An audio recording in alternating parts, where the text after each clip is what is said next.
It's amazing what a change of name can do. For example, this is a pile of old rubbish, but with one little name change it becomes a pile of old rubbish with a somewhat stupid sounding and irrelevant name. This movie works in the same way.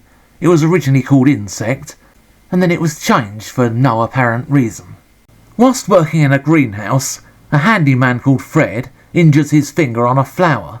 The owner tells him the plant came from a newly formed volcanic island, and it has no thorns or way of hurting anyone, suggesting he's been bitten by something. Fred is taken to hospital, where he vomits up an insect pupa, which the hospital staff then decide to put in a kidney dish for some reason. If you're dying for a kidney, by me, my name is Sydney. What follows just seems to be a rather long episode of Casualty, with the occasional added science fiction moment.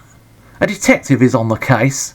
Fred apparently suffers a heart attack from some kind of mysterious disease, and before long the pupa has grown and mutated into a huge insect-like monster. Because there are a bunch of kids hanging around the hospital, they're presumably supposed to be endearing, but they just come across as irritating.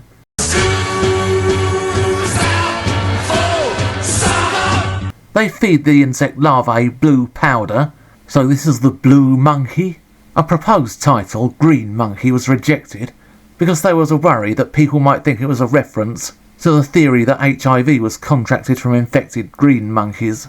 The powder is a growth hormone, and the children manage to wander into the lab, whilst the lab technician is away doing more important things, like shagging some geezer. The movie then turns into a lot of people wandering about looking for the monster, in something that's quite clearly trying to be the next Aliens. And then it's just one chase scene after another, until the monster suffers death by torchlight.